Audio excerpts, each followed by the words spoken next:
So next we have a panel of fire tech CEOs talking about their products and their companies and how they're building it in a way to impact wildfire. And the moderator of our panel is my partner at Convective, George Whitesides. George was the chief of staff at NASA.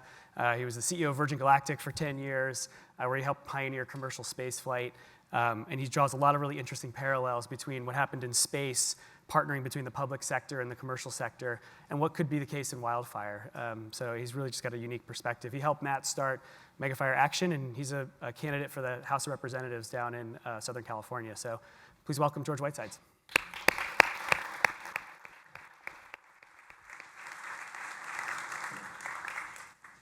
All right. Well, thanks, Bill, and thanks to everyone for coming. And thanks to Max for hosting and Jenny for her incredible leadership. You know, I'll just start off by saying, just with my Convective hat on, it's been inspiring to talk to so many of you over the past few years about the different companies and projects that you've been working on. It's a real honor and a privilege, and I think I speak on behalf of all of the Convective partners to say thank you for engaging in this conversation.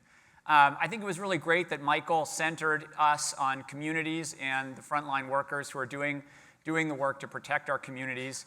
And I think that's really what this panel is about, you know, because we know that in many respects we're not on track to meet that really terrifying future that Michael set out, you know, the future where it's beyond our lived experience, I think was the phrase that he used. And that's certainly been something that Kate Dargan has also shared, that we're heading into over the next decade or two or three, you know, a period of time that doesn't have a parallel in our recent experience. And it's going to be required to have new tools to enable us to step up and address those challenges that we're going to be facing in our communities and with our frontline fire professionals. So today we're incredibly lucky to have three great innovators who, you know, in some ways represent all of the folks in this room, right? People who have stepped up to make a difference in this huge problem.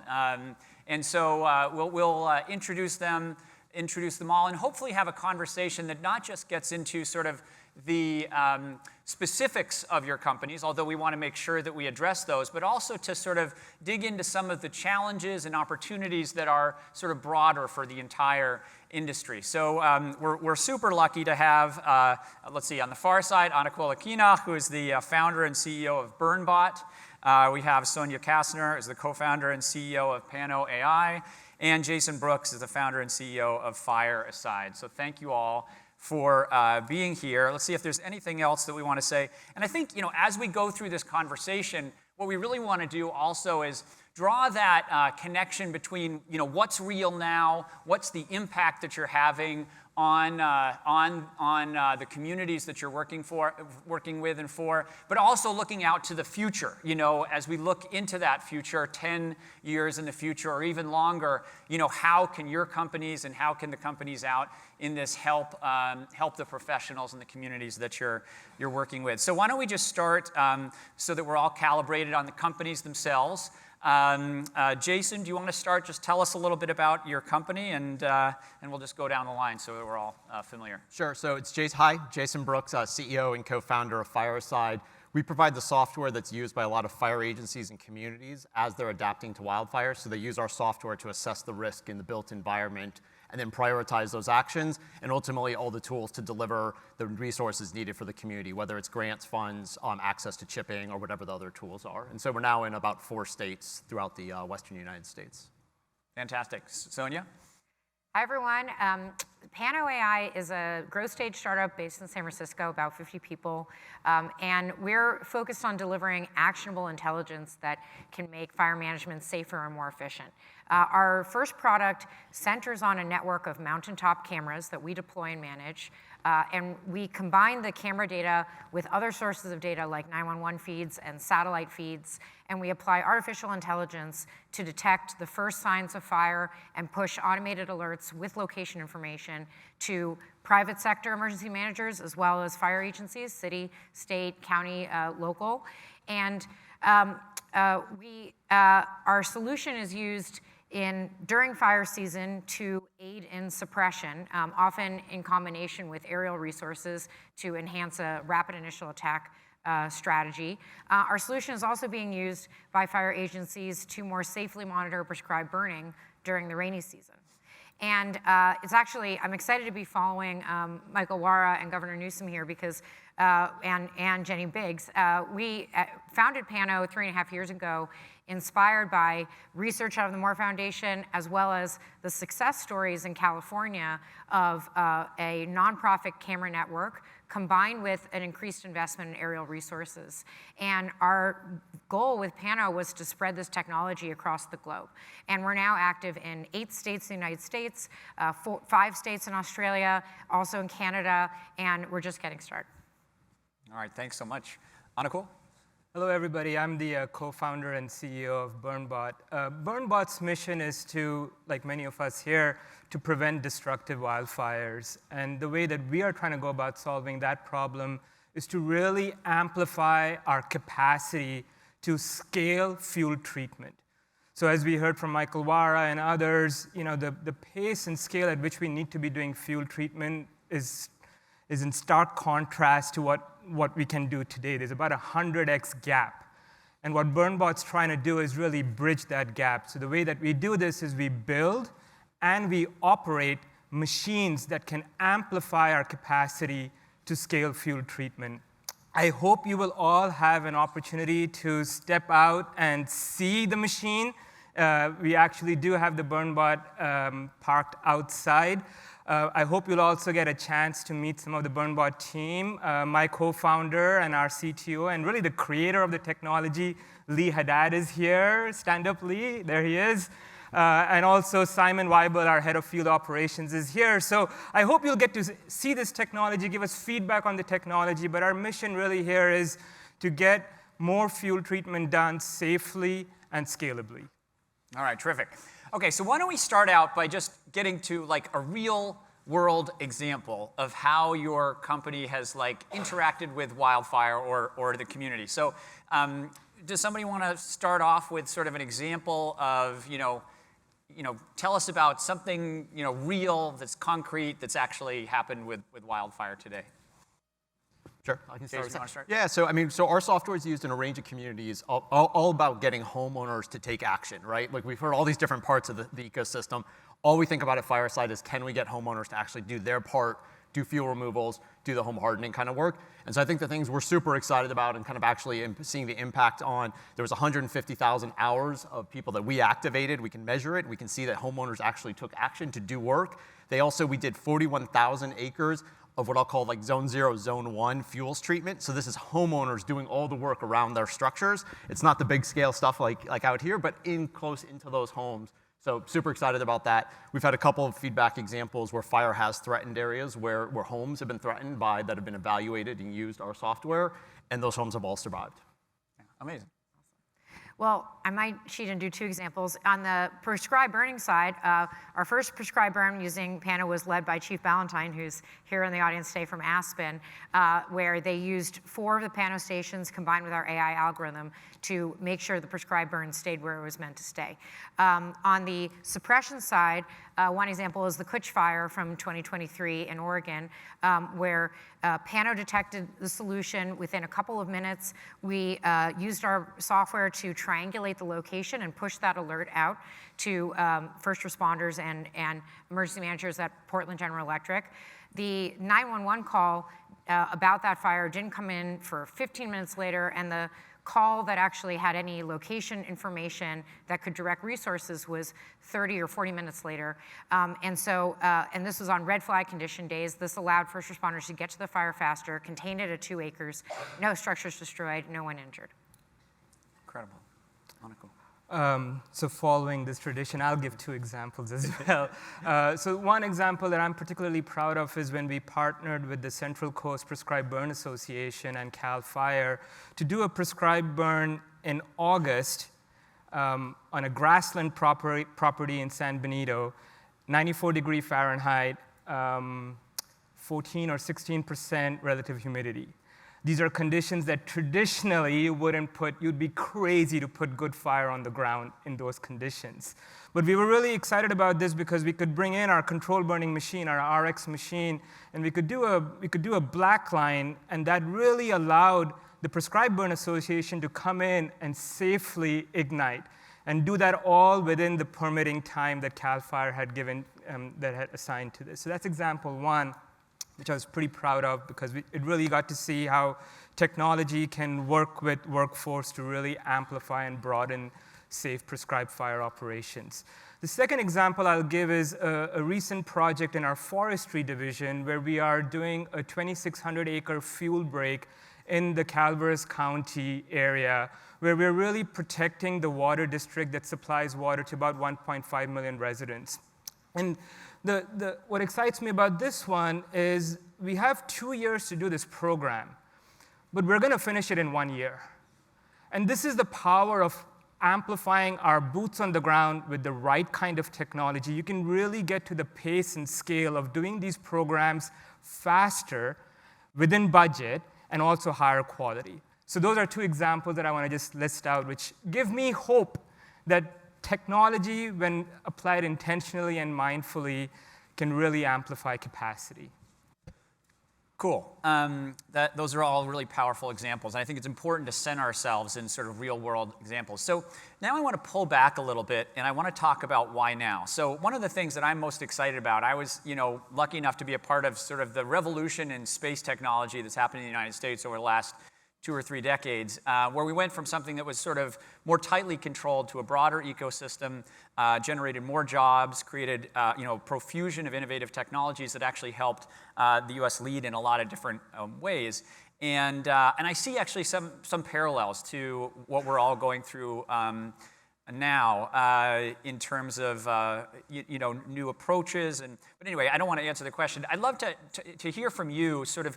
This is it feels like a special moment, when it comes to wildfire innovation, wildfire technology, obviously the bigger picture. Why is this such an interesting moment now for wildfire technology and innovation? And what are the pieces that are coming together that makes this happening now versus 10 years ago or 10 years in the future or whatever? Does anybody want to take a crack at that? I can start on that one. So I think there's some aspect of the technology maturing, but a lot of the tech that we're using at Pano has been around for a long time. I worked at Nest in 2014, and we built the Nest Cam, which is an AI camera with similar functionality. I think the reason why we're all here today and this industry is taking off is that, unfortunately, it takes tragedies to spur action. When we started the company in 2020, we thought the red sky and the fires Michael Wara referred to were catalysts, just like 9/11 was a catalyst for the national security industry to change and adopt technology. And what we have seen at Pano is that the disaster doesn't necessarily need to happen to our customer. If there is a disaster that happens to one of their peers, like a utility company sees a peer experiencing grave wildfire risk in another state, that has elevated the priority of wildfire mitigation within their agenda. We've seen the same thing in ski resorts, which is another customer segment of ours. And within the fire agency community, the urgency around adopting new technology is increasing because the wildfire problem is getting worse faster than we can hire more firefighters, as Michael explained. And so technology is seen as a force multiplier. Yeah. Does anybody want to add anything to that? Yeah, I mean, I would say like something we think about a lot, right? And we see is I just talk about like there's sort of all these stakeholders, but as we know, all out here. But like you got the first responders, the fire agencies that have to respond. You got the residents who live in the homes, and you've got the people that price the risk, the insurance company. And 2 of those 3 can't leave, right? The simple answer. The first responders always have to be there for their communities. We've chosen to live. I live in Marin. We're not going to leave Marin. And so I think what we've seen is this realization or this acknowledgement that we have to change the risk paradigm. We have to do something about it. And so, people always ask us like the why now question. In Marin in particular, you saw all these agencies, you saw the residents essentially vote in a tax measure to tax themselves as a precedent to say we want to make a change. And we see actions like that in other communities where we're operating.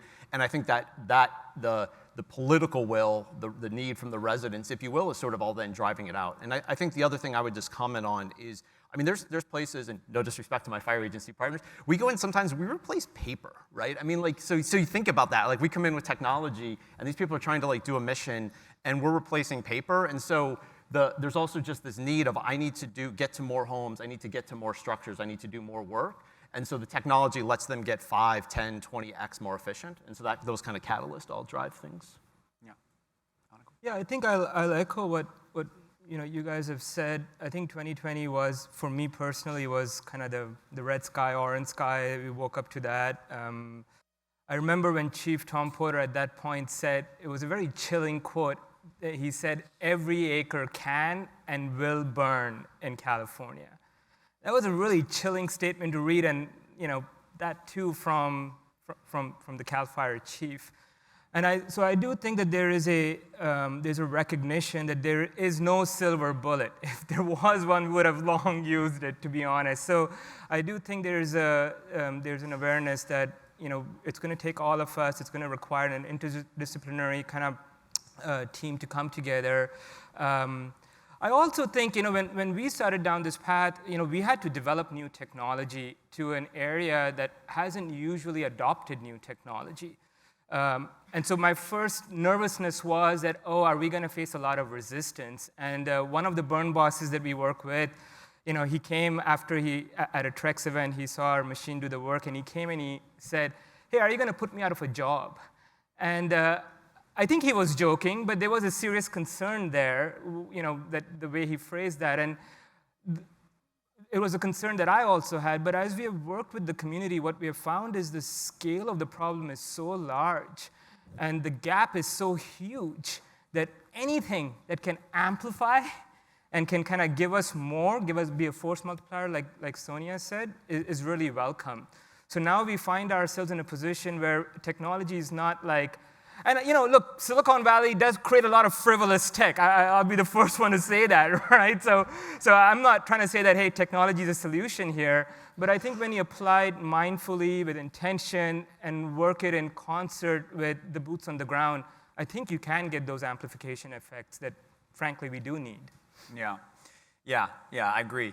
So I want to ask a sort of a two-part question. The first part of that question is essentially walk us through, 10 years from now, how you see your company's, sort of what is the fruition in 10 years of your sector as it pertains to the wildfire crisis in that time. So take us forward to 2030, a hot, dry year. Maybe we're on the upper reaches of that curve that Michael Wara had, that's actually at a higher level than we've ever seen, right, in terms of that moisture metric. How would your company, or more broadly, maybe your sector of the problem, helping what we're going to be seeing in that year? And yeah, just sort of walk us through that. Does anybody want to kick that off? I can try that. So let's see, 2030. So that's what, 6 years from now.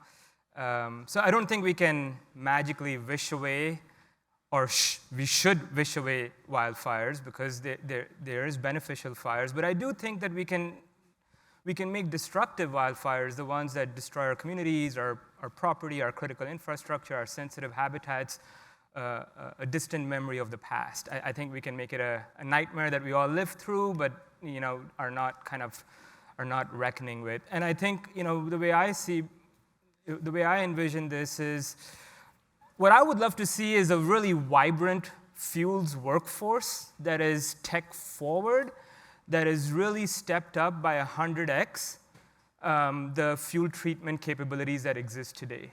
That would be very exciting for me to see. And so when we do have that wildfire in 2030, because we will, that's not going away, but that wildfire will be greeted by a series of mosaic of treated landscapes, nested fuel breaks. And so what that will inevitably do is make sure that wildfire's destructive impacts are contained.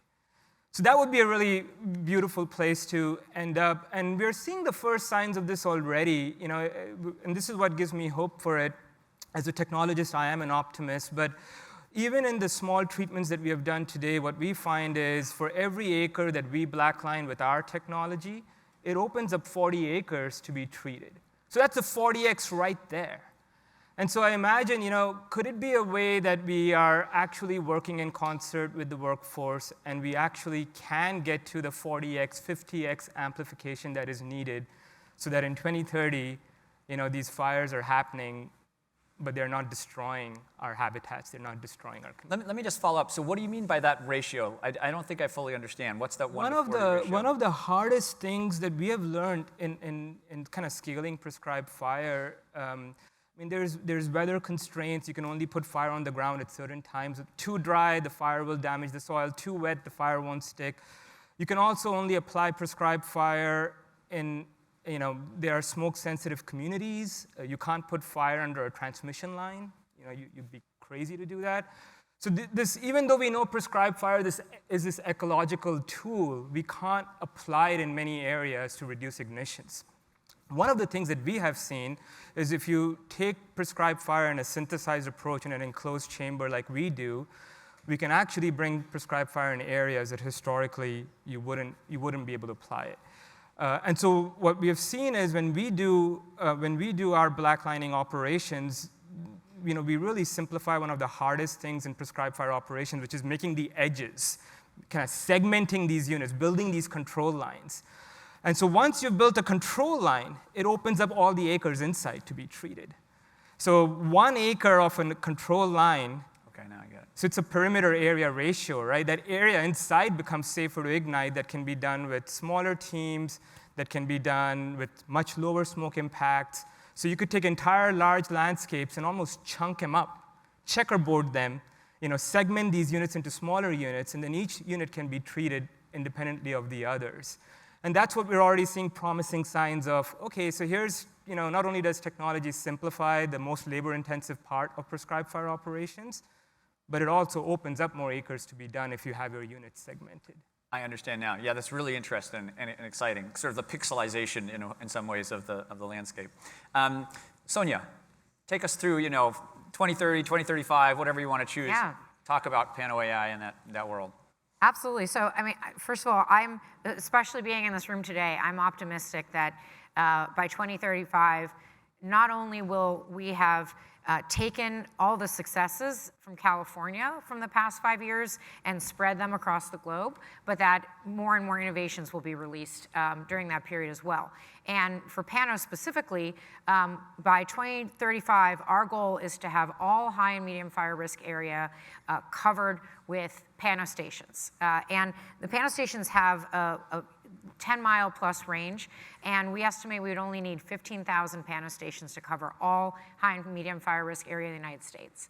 So these are not crazy numbers. These are very achievable numbers, and the only thing we need to get there is funding and customer awareness. Yeah, and then what's the impact then? So talk us through that world in which you do have this permeated landscape of different sensors and everything. So with this technology, so there, first of all, the work that our solution enables on prescribed burn management, Anukool's already spoken to, so I won't repeat that. And then on the our tool is also used for early detection and rapid initial attack, a new emerging strategy that allows fires to be contained much smaller, with a goal of less than 10 acres, with much fewer resources, like an hour or two from a couple of helicopters, and then those resources can be released. And so the goal there is that ignitions will continue to happen, but we can contain them while they're still small, while keeping firefighters safer. Yeah, so Chief Fennessy, I think, is somewhere out there, and I'm a super big fan of the Quick Reaction Force, which we have in Southern California, which is a joint venture with a few different fire agencies, and so that's where you have that connection between sensing and rapid response. Jason, what about you? So we think about, I'd almost say invert the picture that we just saw from Hawaii, right? A fire threatens a community, and maybe only one house is lost, and all the other ones are still standing. And that's sort of our mission and our vision at Fireside, right? You think 2030, every home can, the science is there. We've got IBHS, we've got NIST, the science is there. Homes can survive wildfire. We all know that. It's how do you get the residents to take the action? How do you get the homeowners either giving them financial resources if they're low income, giving them the motivation, helping them understand it? And so, when I think about 2030, fire threatens the city of Berkeley or something like that, comes over the hills, the homeowners, and I should share, we actually have a chart in our more mature communities that's the opposite. It's going the opposite of what Michael showed. In other words, homeowners are doing the work. They are, like we see less risk, we see less risky items and things, we see people changing out their vents. So when I fast forward that to like a 2030, fire comes over the hills into Berkeley, and maybe only one home is seriously threatened at worst case, because they're metal fences now. We don't have wooden fences. People have done the zone 0 work and done all that kind of work. And so we think about that a lot. And then if I fast forward one more year to 2031, once you've actually proven that the risk is being reduced in the community, that changes the insurance equation a lot. And so that's really like the true sign of success, is that the people who price the risk now understand that the risk has been managed and is actually controlled. Yeah, which is a huge issue, and which, hopefully we'll get a chance to have some conversations on that over the course of the next, few hours. So now I want to get to the obstacles that are preventing us from getting to that vision, or maybe barriers. Because what I think we're hearing here, and we're hearing this in a few different areas, is that technology has the capability to supercharge some of the things that we know that we need to do, right? Whether it's sensing or home hardening or treatment, fuels treatments, and there are other categories as well. Like we weren't able to have all the different categories of folks who are working on these problems here in this room up on stage today. But we have the capacity, or there is a pathway to that, but we're not yet on maybe that trajectory. And so I'd love to sort of talk a little bit. Let's start with you, because obviously our homes are sort of the key, in some ways, the thing that we care the most about.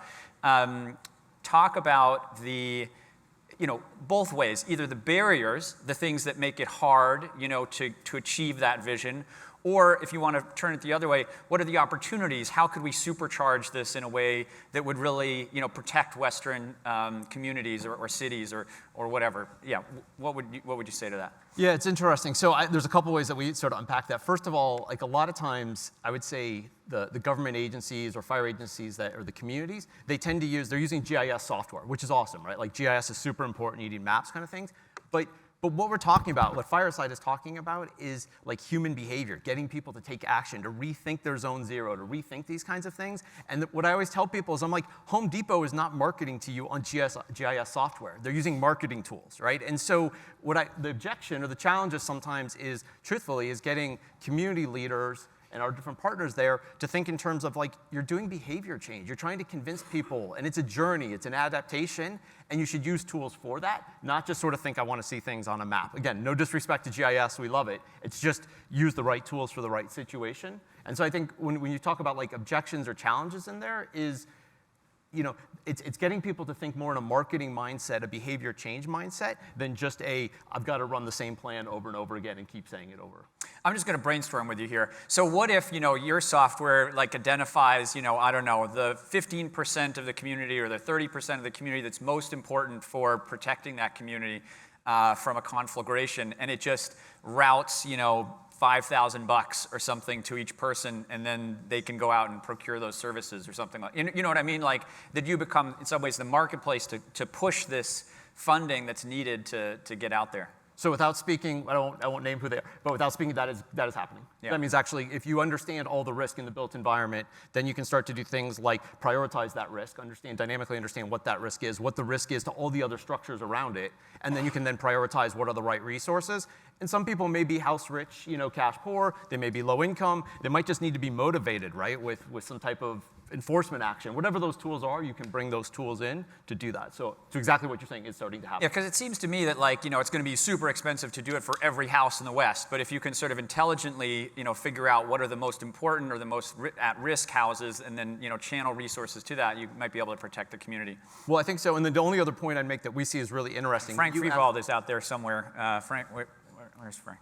Somewhere he's done some. There he is back there. He's done some amazing work in this area. When you also look at people and you ask, and we do survey work and we target people who have taken action. We survey them. Why did you take action? 16 to 20% will tell you they took action because they saw their neighbor doing it. Mm-hmm. So you think about that. So think about the multiplier. It's the similar thing with BurnBot. You get that 1 acre, you get those other acres. You identify also those key homes, you get those people to do it. You also get the leverage and the multiplier of the other homes around them taking action. So I want to think about it. Don't just think about getting one home to do things. Actually get about the multiplier around Exactly. How about you? So I think for us, the biggest obstacle to achieving the vision of full coverage is faster action from state and federal government. Our early adopters at Pano have been tech-forward cities and counties like Aspen. They've been the private sector like power utilities and agriculture and ski resorts. And those customers have been adopting our solution very rapidly. But in order to ensure that we are covering all high and medium fire risk areas, regardless of whether it's part of a utility's territory, we need the state governments and federal governments to become customers. And we do have one state government customer, the Department of Natural Resources in Washington State, and they actually were heavily inspired by California and started on this journey in 2020 to deploy mountaintop cameras. But other states are much earlier in that journey. The federal government is earlier in that journey. And so what we believe is the barrier is educating these entities that this technology is mature. Often we are asked, so how many years of R&D do you have left? So you need an R&D grant. And it's like, no, this is like a Nest Cam or a Ring doorbell. It's ready to go. So I think a huge part of overcoming that will be education, as well as just getting in touch with thought leaders and groups like U.S. Megafire Response and the work that Matt is doing as well. I don't want to put a word in your mouth, but like fragmentation of the market, is it hard because you have to go to so many different places to sell in, or is that not a big challenge for you? We need to go to 20, 25 states, so that's not too bad. It's that we need political leaders to prioritize this. Yeah. But I do, if you don't mind, I think fragmentation is a problem out there. I mean, so you have, in some communities, you see a lot of alliance and people work together, but then you go into some areas where, it is super fragmented how many little individual organizations there are that all want to make their own decision, have their own review process, have their own thing, right? It's a challenge. Yeah. Anukool, what do you think? Barriers, opportunities? Well, one of the nice things in landscape treatments is that there is a recognition, and it's backed by funding, both in California and the federal government, to accelerate the pace and scale of fuel treatment. So. But what worries me is what happens after this down payment. And fuels grow, vegetation grows right back up. So I worry about, the very real possibility that, great, we put in, historic amounts of funding that got some work done, and then, we had some crazy rains and the vegetation grew right back up again. And the key is maintenance treatments are actually very efficient, very easy to do. So that kind of is I think iceberg that I see coming, but I don't think, as technologists, I don't think we should kind of say, hey, government should solve this. I think I'm challenging us that how do we dramatically lower the cost of treatment? So it's not $4,000 an acre, it's $40 an acre. Mm-hmm. How do we get to that? Isn't that the promise of technology, to dramatically reduce costs? So. Again, that would be one way that I would try to envision a future where you can actually reduce the cost of treatments, so that maintenance treatments are done all the time, and we don't always have to go and get taxpayer money to that, right? So I don't know if that's possible or not. This is me conjecturing and kind of spitballing in some sense, but that would be a good world if we can have maintenance treatments funded by insurance premium reductions, for example. And then you have a self-sustaining model that can kind of go on. I think the issue of challenges and opportunities is one that I hope we can return to over the course of the entire day, because there's going to be a lot of great opportunities to have a conversation about that, and some great stakeholders, leaders from government and finance.